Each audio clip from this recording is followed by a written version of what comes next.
это стол трясется.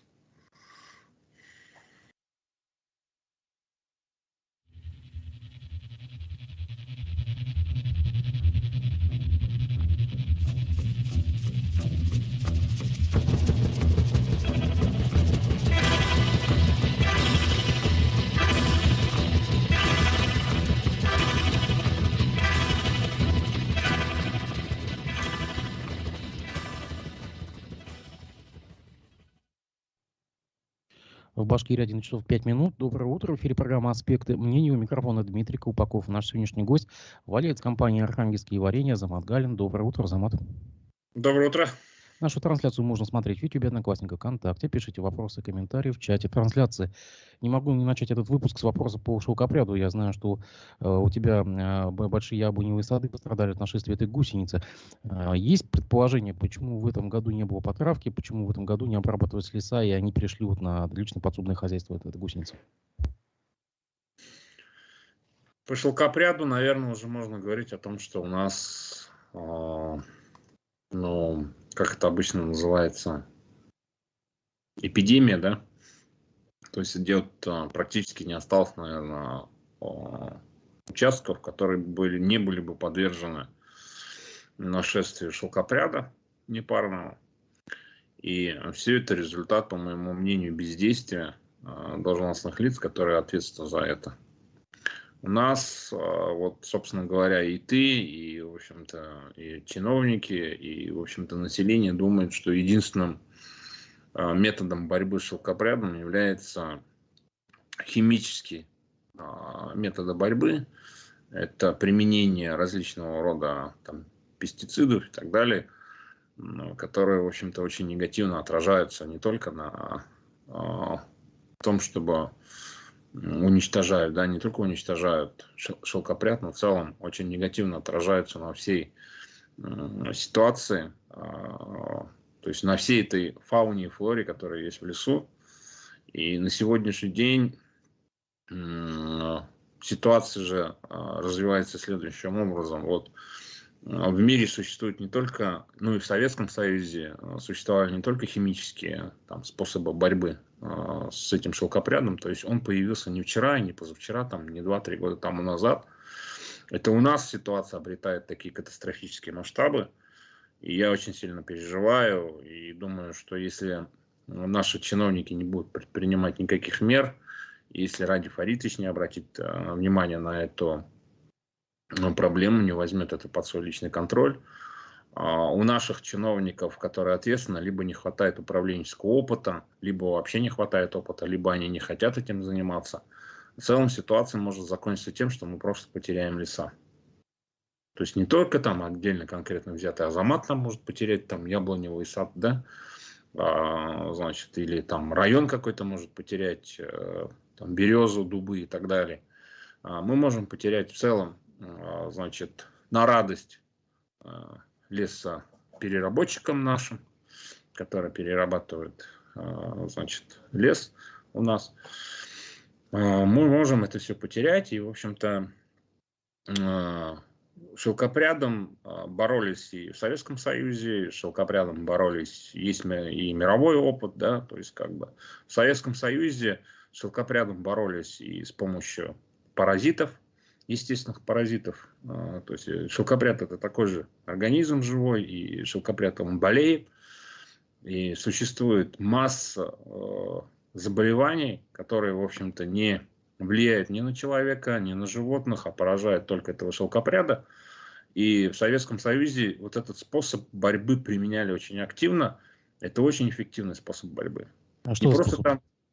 Не просто там, допустим, у нас как применяют? У нас применяют либо авиацию для опыления лесов, либо какие-то там подручные средства, да, там трактора, прицепы и так далее. С их помощью опыляют леса там. В лучшем случае это сеприметрин какой-нибудь. Значит, в худшем случае, наверное, и дуст применяют. Я не знаю, что там применяют. Никто это не контролирует, какие там химпрепараты применяют. То есть, может быть, на бумаге, может быть, они пишут одно, а что по факту мы не знаем.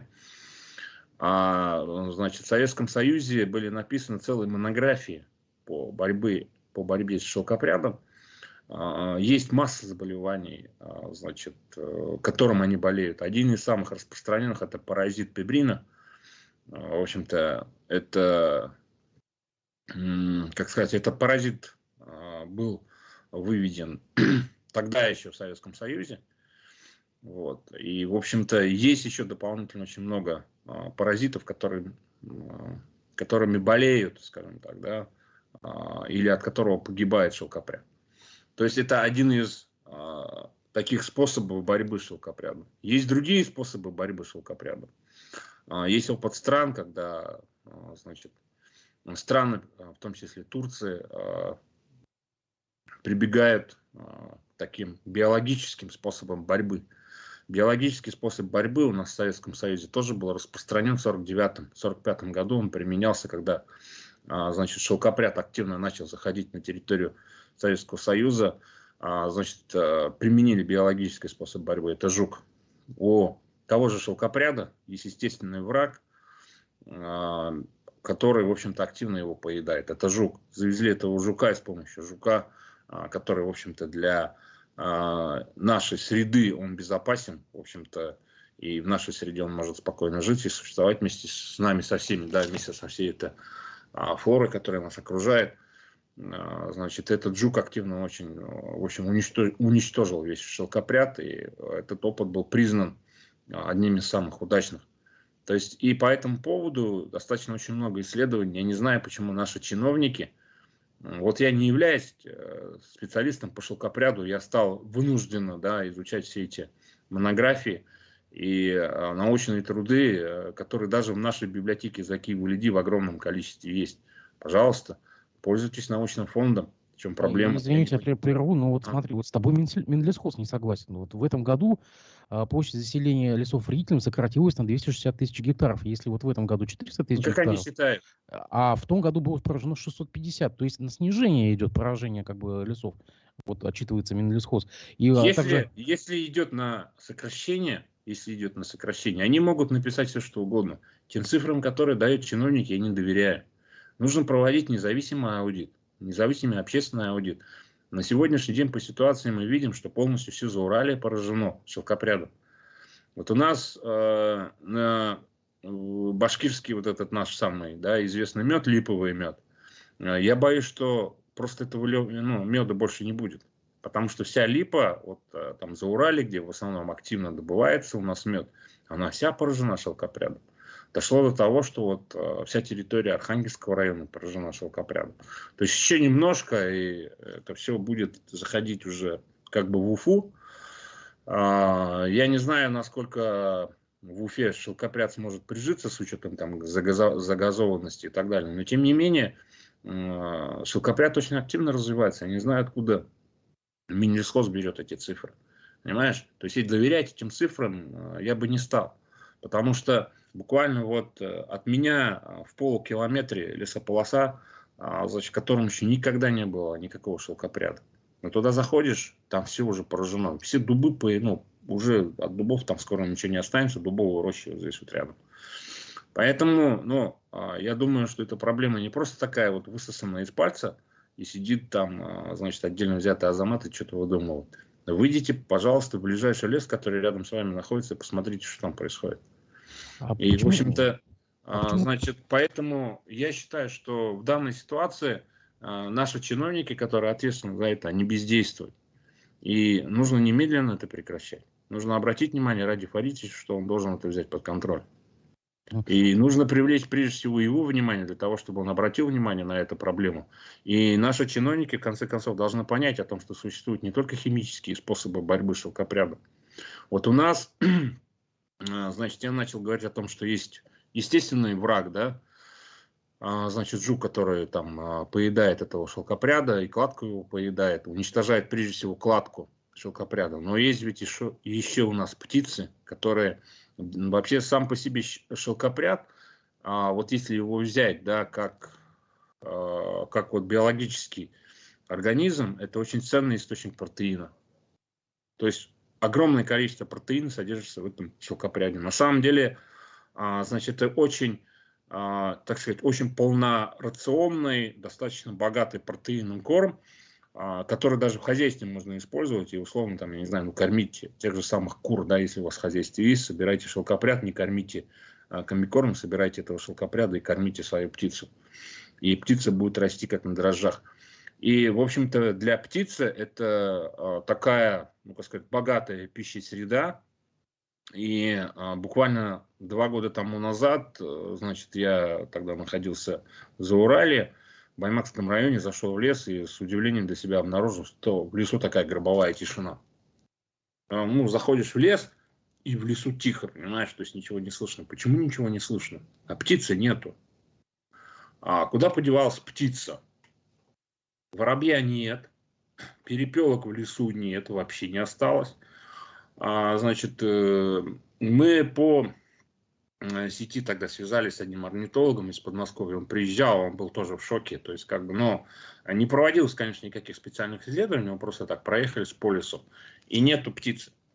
Куда подевалась птица? Вся птица уничтожена. Птица уничтожена благодаря, опять-таки, да, вот, значит, тому, либо одна из причин – это обработка полей, да, применяются различные там пестициды, гербициды и так далее. Птица это все поедает и погибает. Либо есть какая-то другая причина, почему у нас птицы нет. Воробья не осталось. Воробья нет, дятлов нет, и это тоже проблема. Вот, допустим, если взять опыт Китая, ну, тоже Турции, да, допустим, ну, Китай сейчас к нам это дружественная страна, и, в общем-то, значит, даже вот обратиться к опыту Китая, Китай вообще очень сильно страдает от саранчи, от нашествия саранчи. Там Пакистан, Индия рядом, да, и, в общем-то, там, ну, Китай просто задыхается от этой саранчи. И Китай не применяет, несмотря на свой весь огромный запас химических средств и препаратов, Китай не применяет химию. Китай что делает? Китай запускает уток. То есть в этом году, значит, Китай специально, у них есть программа, значит, специальная разработанная программа. В этом году, значит, китайское правительство отчиталось, что они на границу Пакистана и Индии запускают 100 тысяч уток для борьбы с саранчой. То есть это корм. Саранча это тоже протеин. Это очень богатый протеином, аминокислотами организм. И, в общем-то, птица, поедая эту саранчу, она тоже растет и очень хорошо растет. Не нужно применять каких-то там специальных комбикормов. И, значит, у нас что происходит? Вот вчера или позавчера я обратил внимание на то, что там, по-моему, Минсельхоз в этот раз, да? Или, Россельхознадзор. Россельхознадзор, да. Да, Ильшат Файзрахманов выступал вчера на Госсобрании и сообщил, что раньше времени появилась саранча, итальянский прус, который встал на крыло. И вот в Зауралье уже началось нашествие саранчи. Ну вот смотри, значит, вот саранча вообще, да, сама по себе, она просто так не появляется. Саранча начинает мигрировать тогда, когда на какой-то определенной локации, причем это научно доказано, но когда-то на определенной локации становится очень много саранчи. Когда на определенной точке, где есть, ну скажем так, условно заражение, да, этой саранчи, и когда ее становится очень много, саранча начинает мигрировать. Если саранчи, значит, в этой локации немного, саранча не мигрирует. Саранча же, это вот этот прус, это же не приходит он там, да, из Пакистана к нам или из Казахстана. Саранча это наша местная саранча. Это наш родной поволжский вид. Если у нас на сегодняшний день, значит, раньше времени активизировалась саранча, соответственно, они не дорабатывали. Это же не первый год. В 2015 году там у нас, да, саранча активно уничтожила там огромное количество посевов. Вообще же есть методы и способы борьбы с саранчой. Это пропашка, уничтожение кладок яиц. Почему они этим не занимаются? То есть вот саранча, она вот, значит, раньше времени пошла, саранча начала уничтожать посевы, и у нас министр выходит и говорит: ой, как все плохо, саранча побежала, саранча полетела, все уничтожает. А где вы раньше-то были? Вы же целый министр. Чем вы занимаетесь, я понять не могу, понимаешь? И этим же они должны заниматься. То же самое с шелкопрядом. То есть они бездействуют. И вот это их бездействие, оно непонятно. И они сейчас, значит, скорее всего, будут просить опять какое-то дополнительное финансирование для борьбы с саранчой. Это же хорошо, саранча есть, деньги просим, да, саранчи нет, все равно деньги просим. Поэтому, прежде всего, их действия нужно анализировать с точки зрения бездействия. А правильно ли они, значит, применяли, да, меры профилактики? У той же саранчи же, понимаешь, кладки яиц же легко уничтожаются. Но есть способы там, значит, огнем уничтожают, там пропашка уничтожают. Несколько пропашек осенне-зимний период, ну, перед холодами, и все, и количество, вот, ну, как сказать, популяции это можно контролировать. Поэтому, значит, нужно прежде всего смотреть в сторону вот решения, да, проблемы. И, в общем-то, на сегодняшний день, мне кажется, что вот у нас начинается новый избирательный цикл, и в интернете я начал там отслеживать, какие все-таки программы у наших кандидатов, те же самые депутаты, ни у одного из них нету. Ни один из них не пишет о том, что он будет разрабатывать какие-то экологические программы там, или будет инициировать какие-то экологические мероприятия для того, чтобы экологическая обстановка республики улучшалась. Значит, никто не предлагает никаких мер, значит, каких-то мер по борьбе там с засухой, да? То есть, как бы, что делать с обмелением рек, никто об этом не пишет. Что делать с шелкопрядом, никто об этом ничего не пишет, не говорит. Что делать с саранчой, а что делать с птицей? Почему у нас птицы нету? Куда она делась? И почему у нас нет программ по финансированию этих мероприятий? Поэтому вот ситуация она такая, вот вроде кажется простой, да, но если мы на сегодняшний день не будем обращать на это внимание, то боюсь, что через какое-то непродолжительное время, в перспективе 10 лет, у нас ситуация будет достаточно плачевной. И, в общем-то, в последнюю очередь нужно думать о том, чтобы применять химию. Я полный противник того, чтобы применяли химию. Почему? Потому что в тех же самых лесах, после которого, ну, которые обрабатываются химией, да, у нас население собирает ягоды, грибы, да, то есть как бы, и мы отдыхаем сами в лесу, то есть как бы, и в общем-то, мне кажется, это все достаточно очень плохо. Все-таки в конечном счете и влияет и на наше здоровье. Поэтому это все опять-таки, значит, отравление воды опять-таки происходит. Поэтому нужно прежде всего смотреть какие-то биологические способы борьбы. Пока еще не поздно, давайте мы, значит, обратим на это внимание. Я не знаю, как привлечь внимание руководства республики к этой проблеме, но подключитесь и вы, давайте совместно, значит, постараемся привлечь внимание Радия Фаридовича, обратим его внимание на то, что существует проблема не только карьеров, да, золотодобытчиков, которые, в общем-то, беспокоят население, но существует проблема того, что мы теряем липовые леса, и, ну, как бы сказать, наши пчеловоды очень недовольны, а все-таки с пчеловодами надо дружить, несмотря на то, что их у нас в республике может быть не так много, но для большинства нашего населения пчеловодов это основной источник дохода. И Вот у у нас нас... есть, подожди, Азамат, у нас есть вопрос от слушателя. Ильяс Башир спрашивает, а может шелкопряда не морят, потому что, чтобы пчелы не погибли? Ну, хотя, в принципе, ты знаешь, Ну, вообще пчелы гибнут и так почему-то в этом году. один из аргументов, значит, того, что шелкопряд, ну, как сказать, не применяет химпрепараты для борьбы с шелкопрядом в лесах, это как раз-таки мор пчел. Я уже об этом говорил, да, но я тоже противник того, чтобы с шелкопрядом боролись химическими препаратами. Зачем? Я об этом же и говорил, да, вот весь выпуск, вот, и слушатели меня не понимают. Не надо бороться с шелкопрядом химическими препаратами. Зачем это делать? Есть же биологические способы борьбы. Давайте, значит, думать над тем, как, ну, в смысле не думать над тем, да, а использовать научные достижения советского периода. Бороться с шелкопрядом с помощью паразитов, его заболеваний. Это первый способ борьбы. Второй способ борьбы. Можно, значит, создать условия, значит, для того, чтобы распространялся жук, который поедает кладку яиц этого шелкопряда. Это второй способ. Третий способ.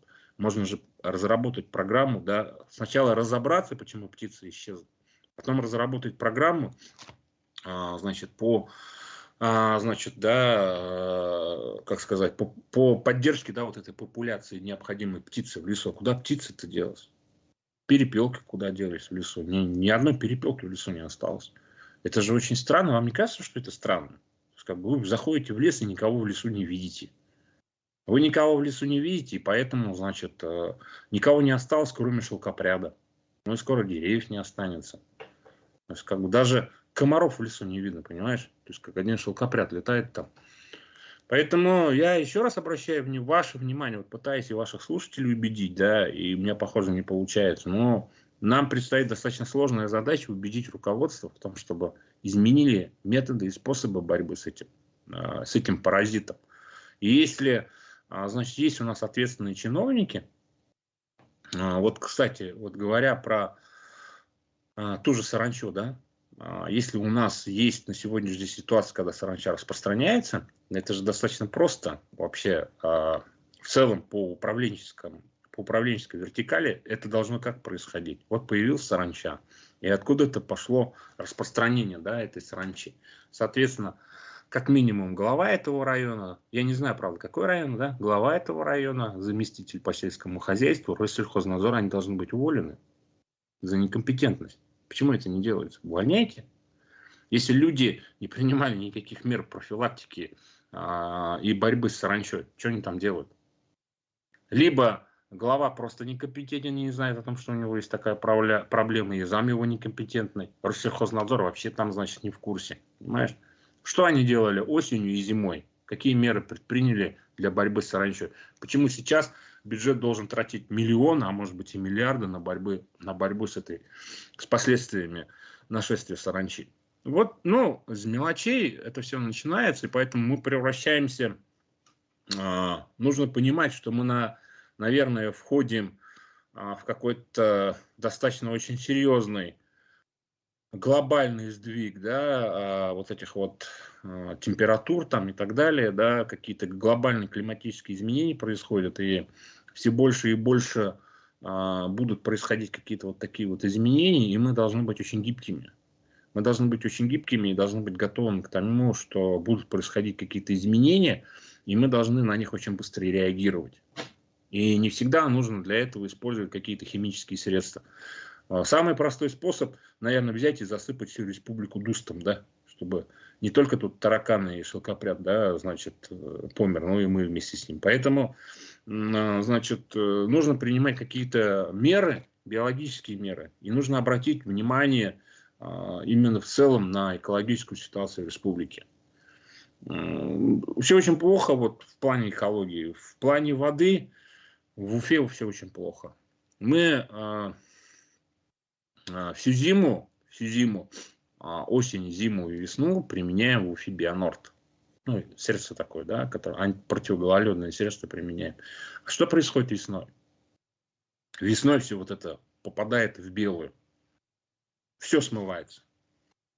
Понимаешь? Все. И вот я несколько лет подряд пытаюсь убедить руководство не применять в силу вот особенностей расположения Уфы, не применять вот эти вот средства, препараты для борьбы с гололедом в Уфе, искать какие-то новые средства. Ну, хотя бы, я не знаю, там, дистиллярную жидкость, да, которая там в соде в огромном количестве находится. То есть, и вот в этом плане не удается ничего сделать. Я думаю, что в конце концов нужно нам начинать обращать внимание руководства на то, что экологические проблемы, они находятся, ну, как бы сказать, становятся очень актуальными на сегодняшний день. Ну вот, вкратце так, в двух словах. Если я смог хотя бы тебя убедить в том, что шелкопрядом не надо бороться с помощью химии, я думаю, что это уже будет уже хорошо. Ну вот смотри, так или иначе продолжается гибель пчел, несмотря на то, что не было потравки от шелкопряда, гибнут пчелы. Вот буквально сутки назад сообщили, что в Арвазинском районе очень крупный зафиксирован мор пчел на пасеках. Подозревается, что виноваты, собственно говоря, пестициды местного сельхозпроизводителя, да, с местного поля. Но ведь давно уже все эти алгоритмы отработаны, что во время там, потравки все пчеловоды предупреждаются. Это уже, по-моему, и на законодательном уровне все отрегулировано, зарегулировано. Там уже почему все это происходит? Из года в год. Все из года в год они мрут, хотя это легальные стационарные пасеки, и все равно они помирают буквально пачками. Из-за чего? Что недоработка? Это недоработка местной администрации. Вот если администрация правильно работает, если администрация думает о том, чтобы и на территории его не происходило вот таких ЧП, а мор пчел это ЧП, на самом деле очень такой нехорошая, да, нехорошая ситуация. Значит, что происходит? До начала посевных, еще до начала весны, пчеловоды собираются вместе с сельхозпроизводителями, с крестьянско-фермерскими хозяйствами, и происходит обсуждение. У нас в районе это происходит регулярно. Я практически каждый год участвую в подобного рода мероприятиях у нас в районе. Собираются пчеловоды отдельно, собираются там, значит, сельхозтоваропроизводители, начинается обсуждать, где что будут сеять, в каких объемах. И как будет происходить взаимодействие при обработке, да, то есть как бы полей. И благодаря вот, наверное, вот этой работе, значит, удается как бы избежать вот таких вот глобальных проблем. Это первый, да, момент. Второй момент. Зачастую пчелы гибнут у так называемых, ну, как бы так, кочевников. Да, те, которые приезжают там и с колес начинают собирать там мед. Вот, как правило, сейчас кочуют из-за того, что есть проблемы в других районах с липой. Они же, пчеловоды, тоже не просто так кочуют, да, то есть как бы они в поисках медоносов вынуждены кочевать. Если липы нету, то они идут на какие-то другие медоносы. Там, либо на подсолнух, там, либо, значит, на что там, значит, цветет в это время. Поэтому в данной ситуации пчеловод вынужден мигрировать, кочевать из-за того, что у него нет медоносов. И говорить о том, что пчеловод поступил неправильно, ну, это тоже нехорошо. Он вынужден это делать. Если бы у нас были другие медоносы, там, допустим, я не знаю, как в Турции, да, то есть как бы у нас бы цвели апельсины, там, мандарины, я не знаю, там, да, еще много чего было цвело, и пчелы могли бы там собирать мед, в этой ситуации, наверное, было бы проще. А у нас не так. Мы очень ограничены в медоносах. Вот. Почему я и говорю о том, что мы должны обращать внимание на то, что происходит с нашей липой. Липа растет, вырастает до дерева 50 лет. Если сегодня мы липу потеряем, то, соответственно, у нас 50 лет не будет меда. За 50 лет мы полностью потеряем. И башкирский мед мы все потеряем. И бортевое хозяйство потеряем. Поэтому липа это наш основной медонос. И если липу поедает шелкопряд, пчеловод вынужден уходить в другое место. Там, я не знаю, на сегодняшний день есть какие-то локации, по-моему, если не ошибаюсь, в Каракдельском районе, которые не затронуты еще, да, шелкопрядом. В ту сторону мигрируют, еще куда-то мигрируют. Поэтому здесь вот ситуация такая достаточно плачевная. И, в общем-то, прежде всего, недоработка администрации, они должны контролировать эту всю ситуацию. Вот, поэтому, ну, что могу сказать? То есть, если пчеловод теряет, ну, свое хозяйство, это огромные убытки. Это миллионами рублей исчисляется. Восстановиться он не сможет. А вот эти кочевые пасеки, они как-то тоже зарегулированы? Ну, то есть те, которые с колес там снимают, это как-то тоже все прописано? Они тоже получают уведомления по травке? Колесные нет, не получают. Потому что они, понимаешь, они же вот с точки зрения вот формального права, да, вот, ну, регламентов, которые регулируют эту сферу деятельности, они не, как сказать, не попадают вот в этот оборот. Понимаешь, то есть они приехали, вот, допустим, и встали где-то там посередине поля. Вот там стоит поле, допустим, там МТС что-то сеет, там, может быть, сою посеял, еще что-то, да, там, я не знаю, там, значит, что сейчас там цветет. И все, они приехали туда, встали, допустим, на эту самую гречку. Подсолнух еще не цветет. Вот, и все. И, соответственно, ну, проехал. И сам оставил там, да, свои ульи и уехал. Ну, проехал распылитель, все, и все. Пчела погибла, все. А вот он заезжает на поле, он как-то фермера предупреждает, что вот я тут рядом буду стоять? Или просто предупреждает? Да. Тогда, по идее, он должен тоже его предупредить, что я буду здесь травить. Вот я как раз-таки о чем и говорю. То есть задача основная администрации заключается в том, чтобы наладить вот это взаимодействие. Да? И если, значит, фермер знает о том, что вот в этой локации, там, допустим, в радиусе плюс-минус 3-5 километров есть какое-то на пчелохозяйство, он не делает это днем, он делает это ночью. Понимаешь? То есть, как бы, вот основной механизм, который, в общем-то, предохраняет, да, от мора. А если он не знает о том, что там где-то есть рядом, ну, кто-то привез там, значит, и поставил там пасеку на колесах, он же не знает об этом. То есть, он смотрит по своей карте, у него нету там никаких пчелохозяйств. Пожалуйста, он проехался, там все потравил. Вот, и потравил не только пчелу, потравил птицу. и потравился в округе. К сожалению, вот если у нас сельское хозяйство вот такое, вот, то, соответственно, у нас должна быть программа, которая, в общем-то, ну, профилактирует, да, то есть, как бы, то есть мы должны тратить деньги не только на потраву, мы должны еще тратить деньги на то, что нам нужна и птица, нам нужна и пчела, то есть ни без птицы, ни без пчелы мы не проживем. К сожалению, это так, но вот что поделаешь. Ты уже затронул золотодобычу в Урале. Ну, давай тогда об этой теме. Как ты оцениваешь сходы, которые прошли в мае в Заурале, в Баймакском районе? Как ты оцениваешь их возможность повлиять на ситуацию, остановить золотодобычу, остановить, вот это, как они называют, разорение пастбищ сенокосных? У них есть шансы?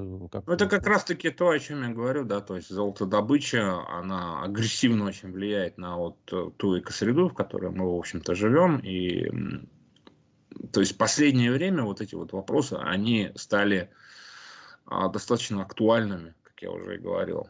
Почему? С одной стороны, у нас есть Кроношпан, который рубит леса.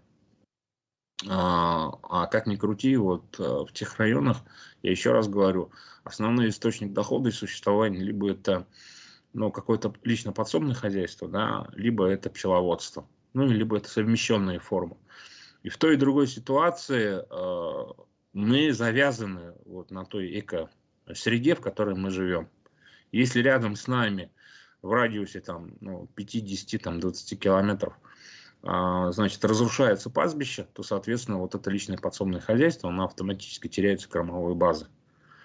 У нас очень ограниченная кормовая база. Ну, во-первых, как бы КРС мы привыкли кормить, да, сорными травами. Мы специально не выращиваем каких-либо там, высокопротеиновых кормов, опять-таки, потому что у нас нет денег. И мы не закупаем комбикорма для содержания КРС, потому что комбикорма стоит очень дорого. Ну вот, грубо говоря, 40 килограмм комбикорма для КРС будет стоить 1200 рублей. Ну вот и посчитай, во сколько может обойтись, значит, специализированное кормление КРС. Никто этим заниматься не будет. Поэтому все привязаны к тому, что есть рядом. И приходится, значит, кормить скотину сорными травами, которые вокруг есть, скосим сено, кормим сеном, да. И если это в округе начинается уничтожаться, то у нас вообще ничего не остается. И поэтому эта проблема, она, в общем-то, как сказать, то есть если исчезает кормовая база, исчезает полностью населенный пункт. То есть она просто вымрет, ничего не останется. Люди просто уедут оттуда, да, уедут, вынуждены будут искать какие-то новые места для проживания. Либо в города уедут, да, то есть либо в какие-то другие населенные пункты, вынуждены будут это все продавать и так далее. Поэтому это такая достаточно серьезная проблема. Она не просто от того, что вот людям там хочется, значит, выйти и, значит, поучаствовать в каких-то политических мероприятиях. Люди вынуждены этим заниматься. Вынуждены заниматься, потому что они не видят перспективы, да, то есть проживания в данной территории. И поэтому они приобретают очень такой достаточно большой масштаб. И для того, чтобы вот всю эту ситуацию погасить, необходимо комплексно подходить. Комплексно это означает решить проблему с водой, загрязненной водой, решить проблему с лесами, остановить вырубку либы и, значит, остановить вот эту золотодобычу. Не только золотодобычу, да, а вообще в целом карьерную разработку. То есть там, уничтожает же не только золотодобыча, а плюс еще добыча ПГС, и незаконной добыча ПГС это все уничтожает. Там и добыча грунта и так далее, и так далее. Там очень много чего добывается. В общем, то, что уничтожает, опять-таки, в округе, то, что там, в общем-то, кормит население. Поэтому, в общем-то, я и очень сильно надеюсь на то, что вот в этом новом электоральном цикле, да, найдется хоть один человек, депутат, который, в общем-то, будет предлагать разработку каких-то комплексных мероприятий по всей этой ситуации. Но либо же, не знаю, может быть, у Ради Фаридовича возникнет какая-то программа, мы после этого избирательного цикла войдем в новый избирательный цикл, да, уже выборы будут главы, губернатора региона. И, возможно, может быть, у Ради Фаридовича будет какая-то программа, которая, в общем-то, в целом, надо ситуацию рассматривать в целом, полностью, а не так вот золотодобыча, там еще что-то. А нужно в целом нарисовать нашу экологическую карту проблем И мы должны себе прекрасно понимать о том, что будет с нами через 10 лет, через 20 лет, там, через 30 лет и так далее. Что будет происходить. Вот. Поэтому здесь вот еще раз обращаю внимание на то, что если чиновники какие-то в районах на местах не дорабатывают, их просто надо увольнять и все. Зачем с ними возиться? Вообще не понимаю. Ты вот вопрос вспомнил про депутатов. Я тут сейчас припоминаю, что КПРФ, Риском КПРФ осудил своих членов, которые участвовали в сходе в Заурале. Это буквально абсурдная ситуация, когда депутаты, собственно говоря, своим народом общаются на сходе, и за это их буквально Я вот по этому сходу, вот конкретно по этому сходу, последний сход был, да, по-моему, если не ошибаюсь, Баймаки же, да, он был. Вот, Тимясово. Что-то такое, да, Баймак. Тимяс это Баймак, да. Последний крупный сход, где вот говорят о том, что звучали какие-то политические лозунги и так далее. Но нужно понимать, что любое политическое, любое социальное, экологическое движение, в конце концов, оно перерастает в политическое. Рано или поздно происходит вот тот перелом, когда начинают звучать политические лозунги. Они начинают звучать тогда, когда люди не видят перспективы решения проблем. Если там, допустим, приезжает какой-то чиновник, да, говорит, вот я приехал, там, да, поклонитесь мне все. Примерно там, говорят, такое отношение было к людям, да, нехорошее со стороны какого-то чиновника. Я сам анализирую только по тем коротким ремаркам, которые были в социальных сетях, и, в общем-то, специально не отсматривал, не отслеживал, да, эту ситуацию.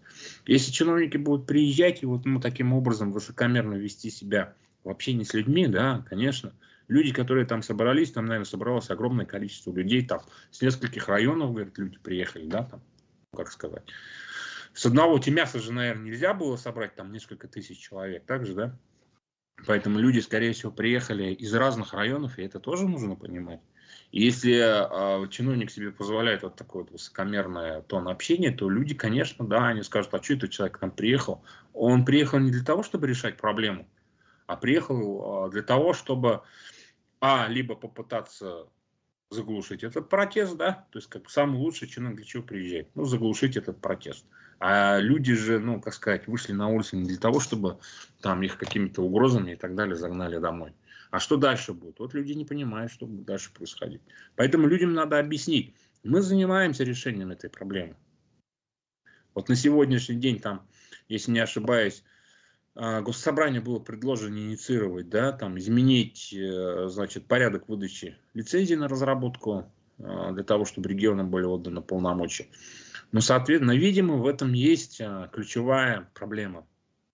Возможно, там район, возможно, регион должен определять, да, вот эту вот локацию, где осуществлять золотодобычу. Иначе же, ты понимаешь, как сказать, ресурсодобывающие организации, им же все просто. То есть они могут приехать у тебя во дворе найти, понимаешь, уран. И начнут у тебя во дворе добывать уран. Почему бы и нет, да? То есть, как бы. Поэтому и ты будешь жить во дворе с огромным котлованом. Поэтому здесь, видимо, есть какая-то определенная логика, но эта мера недостаточна. То есть, все-таки, как тебе сказать, вот шелкопряд, саранча там, и так далее, да, отсутствие воды. Вот это все же друг на друга наслаивается, и поэтому нужно начинать решать проблему. Нужно с этим... Под чиновником ты имеешь в виду, видимо, я так предполагаю, бывшего шимбайского главу Азамата Абдрахманова, который действительно был на том сходе. Ладно, бог с ним. Здесь вот Ильяс Баширов также спрашивает, я перефразирую его вопрос, почему коммунисты не используют сход граждан как инфоповод, собственно говоря, для своего пиара? А наоборот открещиваются. Вообще, как бы вот эти все политические партии, они находятся же... Вот если взять политическую партию, они вообще все находятся под, как сказать, под влиянием, да, аппарата внутренней политики. И без разрешения аппарата внутренней политики они ничего делать не будут. Потому что есть, как сказать, определенные договоренности, определенный консенсус по тем или иным вопросам. И, в общем-то, они не будут его нарушать. Это вот... Через 2 месяца выборы через 2 месяца. Политика – это искусство возможного. Для политических партий они руководствуются этим. А я больше внимания обращаю не на политические партии, потому что политические партии, они, как сказать, во-первых, не в обиду им будет сказано, тот же самый КПРФ, мне кажется, уже достаточно, как сказать, уже достаточно взрослый, достаточно зрелый, да, то есть как... И мне кажется, что там не хватает молодой крови, это раз. Два, не хватает некоторой, ну, зубов, что ли, не хватает, да, немножко для того, чтобы в ряде вопросов можно было не просто там вставать в соглашательскую позицию, да, а все-таки показывать свои электоральные возможности. Да, то есть как бы политическую силу, электоральные возможности. Но не переходя какие-то определенные грани, да, для того, чтобы элементарно можно было торговаться. Политика — это же все равно торг, да, в некоторых вопросах. То есть как бы они неправильно используют эту ситуацию. То есть как бы они больше поддаются, я так понимаю, да, влиянию аппарата внутренней политики и не всегда достаточно компетентно, скорее всего. Поэтому, ну, какой КПРФ имеем, так и имеем. Я же больше всего рассчитываю и надеюсь на депутатов, которые идут как бы, ну, как независимые депутаты, да, которые имеют собственное мнение. Такие люди должны рано или поздно появляться. Ну, к сожалению, пока вот, когда читаешь их программу, даже вот так называемый праймерис, который проходил уже, да, даже там почему-то, независимо от того, что там были достаточно интересные кандидаты, ни один из них не предложил какую-то такую, ну, скажем так, комплексную программу по, значит, оздоровлению, экологии. Почему, я не понимаю. То есть, либо они очень плохо владеют ситуацией и не понимают вообще, что происходит. Это возможно. Я в конце концов пришел к мнению о том, что мы, в общем-то, наверное, все больше и больше начинаем жить в каком-то виртуальном мире. Нас больше и больше начинает поглощать не собственные проблемы, да, а больше такие виртуальные и глобальные проблемы. Ну, имеется в виду проблемы там страны, проблемы там какие-то международные, нас больше, да, там проблемы экономики. И мы, в общем-то, очень большое количество времени живем и мониторим ситуацию по социальным сетям. Ну, то есть там зашли в какие-то социальные сети, да, посмотрели, что там, в общем-то, что обсуждают так называемые ломы, да, и, в общем-то, на основе этого делаем свои какие-то выводы. Но местное население, да, оно не всегда, скажем так, имеет каких-то определенных представителей. Вот. Поэтому, к сожалению, ну, вот такая ситуация происходит. Вот я тебе больше скажу, да, вот нас, опять-таки, обращаясь к международной ситуации, раз уж коснулись экологии, как мы могли бы повлиять на международную политику? Вот ты знаешь, нет, как мы могли бы повлиять на наши отношения с Казахстаном? Не знаешь? А ты знаешь, что большая часть водных ресурсов в Казахстан поставляется из России, в том числе из Башкирии? Вот из этого делайте вывод о том, что, значит, Башкирия, ну, как тебе сказать, не просто может, да, то есть как бы быть Башкирией там и добывать липовый мед, а еще может влиять на серьезные международные вопросы. Поэтому все зависит от ракурса, с какого ракурса посмотреть на эту проблему. У нас осталось буквально 13 минут. Я хотел еще один такой вопрос задать. У нас ПМФ уже состоялся на прошлой неделе, где Ради Хабиров встречался с представителями сети «Магнит». И он сообщил, что в Башкирии до конца года будет открыто 40 новых магазинов «Магнит» ультрамалого формата. Я, правда, не понимаю, что это такое. И туда будут поставляться продукция местных сельхозпроизводителей. А разве до этого как бы этот вопрос не решился? Разве у нас не кричат, что у нас там местная марка там сделана в Башкирии, там все такое? Разве все, кто мог, уже не заявились на полки крупных федеральных торговых сетей? Ну, смотри, есть определенный порядок. Вот я тебе как производитель могу сказать, да? Для того, чтобы попасть на полку, ну, скажем так, магазина «Магнит», это на самом деле не так уж и просто. Ну, есть определенный запрос внутри там самого «Магнита», да, то есть как бы они делают там анализ по продажам и так далее, и так далее, и так далее. А потом производителям, у них есть сайт, ну, типа такого тендерного сайта, откуда они рассылают свои предложения. Вот на сегодняшний день, допустим, у нас есть потребность там в сахаре. Да, предлагайте нам сахар. И дают свою цену. Так, вот давайте предложите мне сахар по 50 рублей. Вот. И, в общем-то, для того, чтобы зайти и встать на полку «Магнита», ну, то есть, как бы, как это обычно делается? То есть, как бы, ты привозишь свою продукцию на РЦ, если распределительный центр, да, в Стерлитамаке, туда привозишь продукцию, и они из этого там нужно дальше распределять по магазинам, в зависимости от продаж. И нужно иметь объем. который был бы достаточно для того, чтобы покрыть всю эту сетку. То есть, если у тебя нет этого объема, который может покрыть всю эту сетку, тебя туда просто не возьмут. Ты должен производить стабильно, должен производить по определенным стандартам, тырым-пырым-пырым-пырым. То есть, получается там, огромная там, да, куча моментов. И локальный местный производитель, допустим, тот, который, имеет в своем личном подсобном хозяйстве, условно, там 50 или 100 коров, он просто в магнит не попадет. Значит, широкое распространение вот этих вот магазинов, магниты, там, пятерочки, там, полушки и так далее, Байрам, оно привело, кстати, Байрам это отдельная тема вообще, оно привело к тому, что, в общем-то, мелкие магазины в районах, они начали закрываться. И когда магазины закрылись, вот эти мелкие, то, соответственно, вот эти вот, как сказать, локальные производители, они потеряли свои, точки сбыта, да? И начали, значит, началось форматирование, начали появляться мелкие магазины, такие фермерские и так далее. Вот. И хорошо, что у нас в регионе есть еще Байрам. Я не забываю никогда о них упоминать, хотя я у них, не торгуюсь, да, у них, с ними не сотрудничаю, это не реклама. Байрам, он всегда обращал внимание именно вот на местных локальных производителей и всегда в первую очередь старается с ними работать. Кстати, и Полушка раньше то же самое делала и открывала магазины вот такие вот фермерские. По крайней мере в Уфе они там несколько магазинов переформатировали и сделали их под именно вот фермерскую продукцию. И, в общем-то, то, что касается малоформатных магазинов, Магнита, это магазины у дома. Вот. Встречал, наверное, да, магазины типа Дворика. Да. Вот. И малоформатные магазины – это новый тренд. Значит, где, допустим, если в самом Магните молоко может стоить условно, я сейчас говорю просто, к примеру, 50 рублей, то в малоформатном магазине типа как фермерская продукция, она может стоить там и 60 рублей, 70 рублей, 100 рублей. Вот малоформатные магазины работают немножко в другой ценовой категории. И, соответственно, Магнит уже давно для себя принял вот эту новую стратегию движения именно вот в этом направлении, в том числе и занимать вот эту нишу. Но это не дискаунтер, это не дискаунтер.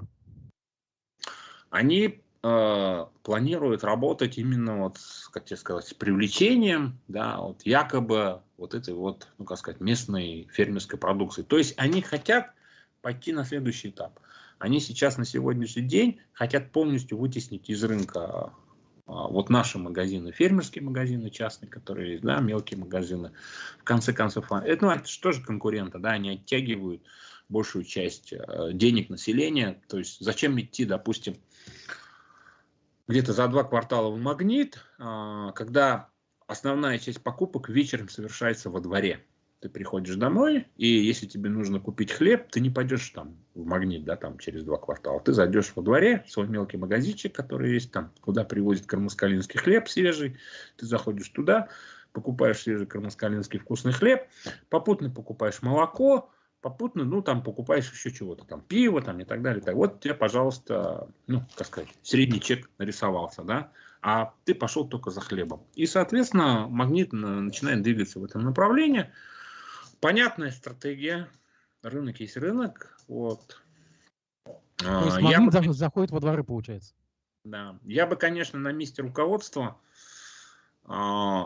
если бы я находился на месте руководства и рекомендовал бы нашему руководству принимать какие-то серьезные решения экономические, я бы, наверное, рекомендовал обратить внимание на наши местные сети. Пусть они мне не нравятся, да, Дворики, пусть они там, я не знаю, там и так далее, да, значит, Байрам, там и так далее. То есть для того, чтобы именно поддержать наших местных. И в том же числе есть очень много мелких, достаточно хороших магазинов с выстроенной логистикой и так далее. Это фермерские магазины. И очень много производителей, которые работают именно с этими магазинами. Если будет заходить на это место Магнит, они будут заходить со своими стандартами, со своими правилами, со своими договорами и так далее. Там договора такие, что, знаешь, не каждый согласится с ними подписывать этот договор. Там такие штрафы, что просто когда читаешь, вообще, как тебе сказать, теряется вообще весь смысл бизнеса. Вот значит, есть у нас такой торговый центр, да, Планета называется, в Уфе. И вот, значит, я не знаю, как там предприниматели работают, Ну вот я случайно увидел недавно договор, да, который они предлагают арендодателям. Так вот там написано, что арендодатель должен предоставить администрации вот этого торгового центра полный доступ к системе ОФД. То есть, ну, ко всем своим финансам должен предоставить доступ. И там еще есть такой сбор у них. То есть, помимо арендной платы, предприниматель платит от 3 до 5% с оборота. И для того, чтобы вот это контролировать, они влезают вот в систему ОФД, ты им предоставляешь полный доступ, и они произвольно тебе еще начисляют дополнительные проценты. Так вот у меня возникает вопрос, а по какой цене вот этот торговый центр арендует, ну, земельный участок города Уфы, вот там, где стоит этот комплекс? Не пора ли нам вводить вот этим огромным, крупным этим торговым центром, да, дополнительный, как сказать, сбор, да, вот этот договорной сбор? Поэтому здесь вопрос такой, не всегда движение крупных сетей, поддержка крупных сетей, не всегда это хорошо для региона. Крупные торговые сети, они, ну, наверное, очень редко, да, нуждаются в поддержке региональной власти. Они и сами по себе двигаются, ну, достаточно активно. А вот наши сети, ну, вот, к сожалению, они нуждаются в поддержке. Не всегда у них хватает денег, да, операционной прибыли не хватает для того, чтобы там рассчитаться со своими поставщиками. То есть, как бы, ну и, в общем-то, очень много проблем, которые попутно возникают. Есть же товары, на которые нельзя устанавливать наценку, да, так называемые социальные товары, но они должны присутствовать на полке. Плюс еще есть товары, по которым нельзя делать возврат поставщикам. То есть, и это все ложится, по крайней мере, на плечи, опять-таки, вот, ну, как сказать, вот этих вот наших местных торговых центров. Наши местные торговые центры, они ведь общаются с нами. Ну, а федералы не будут общаться. Федерал скажет, вот договор, пожалуйста, по этому договору, вот тебе цена, входная цена. Ты им скажешь, ну, у меня молоко стоит 52 рубля, они скажут, ну, давай 45 рублей. И вынужден будешь, в конце концов, ну, то есть, как бы, да, либо работать по другим качественным параметрам, либо должен будешь что-то придумывать для того, чтобы у тебя молоко стоило там 45 рублей. Я утрирую, я не говорю, что это факт, я просто утрирую, да. То есть, как бы, поэтому в данной ситуации, конечно, ну, как сказать, еще, когда в 2010 году, помнишь, да, если помнишь, конечно, когда Ювалов и Хамитов заводили в регион Магнит, да, и все эти федеральные центры, торговые магазины, да, у нас Муртаза Губайдулович всегда был противником того, чтобы эти магазины заходили в районы. И у нас в районах, в общем-то, были вот эти мелкие магазины, потому что они все прекрасно понимали, что именно эти мелкие магазины обеспечивают, да, реализацию продукции местных производителей. Там сметана, молоко, хлеб и так далее, да, то есть, как бы, значит, тот же самый вот хлеб в районах Райпо, если хлеб выпекало, она продавала в своих магазинах. А как только, значит, зашли эти крупные магазины, значит, магазины Райпо, ну, умерли, да, то есть, как бы. И я понимаю, что с точки зрения потребителя это хорошо, когда заходит к тебе, ну, чистый большой магазин, значит, с хорошим обслуживанием, с хорошей продуктовой линейкой, это все очень хорошо, это все очень круто для потребителя, именно так и должно быть, а не иначе, да, то есть, как бы, а не вонючий какой-то магазин там с протухшими овощами и продуктами. Но те же самые местные магазины, значит, почему они жили в такой ситуации? У них не хватало операционной прибыли для того, чтобы, ну, прийти к новым стандартам. Им никто не говорил, как эти стандарты достигать и так далее, и никто не помогал им в этом. А если бы регион в этом и помогал, то у нас были бы достаточно хорошие, качественные местные магазины, которые могли бы конкурировать там, да, с теми же самыми, ну, крупными федеральными сетями. Вот. Но я еще раз говорю, рынок есть рынок. Искусственно регулировать этот рынок, наверное, невозможно. Можно просто поддерживать местных производителей. Нужно обращать на них внимание. Буквально последние 2 минуты. Завершающий вопрос. Смотри, вот здесь производители сидра попросили ввести минимальную цену на напиток в 100 рублей за литр с целью вытеснить с рынка контрафактную продукцию, вот пишет Forbes. Однако крупные пивоварни, тоже выпускающие сидр, выступают против этого, отмечая, что рост цен заставит потребителей перейти на дешевый суррогатный алкоголь. Я напомню, что это произошло буквально после трагедии в Поволжье, где 32 человека погибло от потребления напитка мистер Сидр. На твой взгляд, поможет ли введение минимальной цены? Мы же с тобой в эфире, да, обсуждали, когда, значит, вот эта ситуация произошла, мы с тобой обсуждали в утреннем эфире, да, вот эту ситуацию с мистером Сидром.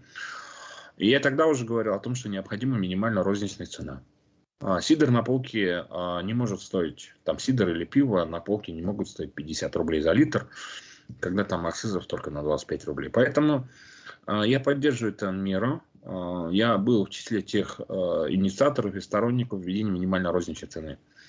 Возможно, какая-то часть, ну, как сказать, потребителей действительно может уйти в какой-то теневой сегмент неконтролируемый, да, но на сегодняшний день, по крайней мере, здесь у нас в регионе, значит, если будет введена минимальная розничная цена, то, по крайней мере, мы сможем конкурировать с теми же самыми крупными производителями.